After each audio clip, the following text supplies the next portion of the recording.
Britain's Brexit minister arrived in Brussels bracing for a political showdown. It's a year since the UK voted to leave the EU, and now the first in a string of monthly, week-long meetings that will determine the terms of the withdrawal. But far from a showdown, both negotiators struck an upbeat tone. Je suis déterminé.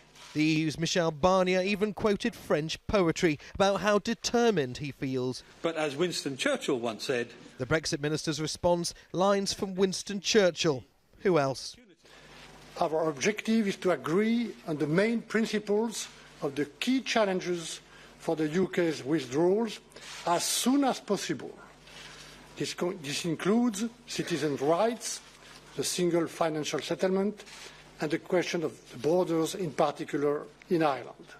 It was clear from the opening that both of us want to achieve the best possible outcome and the strongest possible partnership, one that works for the UK and for the EU.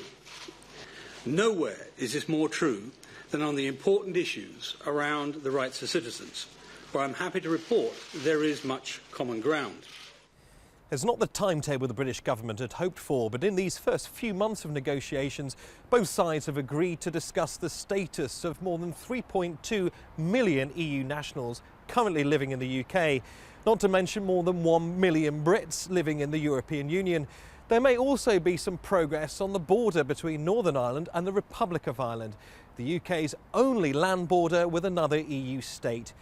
We're also expected to hear more about the amount of money that Britain may have to pay to leave the EU. British negotiators are still trying to establish if they owe the EU any money at all. Phase 2 of talks, including any future trade arrangements, won't start until October, but only if both sides have made suitable progress. The British Prime Minister Theresa May's bruising general election results mean the UK government may now be ready for compromises with the EU. Theresa May's quite UKIP, Nigel Farage-like, very tough anti-immigration stance probably has died a death with that election result. Months of nimble negotiating has now begun.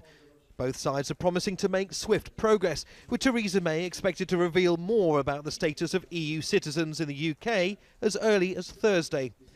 But disentangling more than 40 years of laws and trade agreements is no easy feat.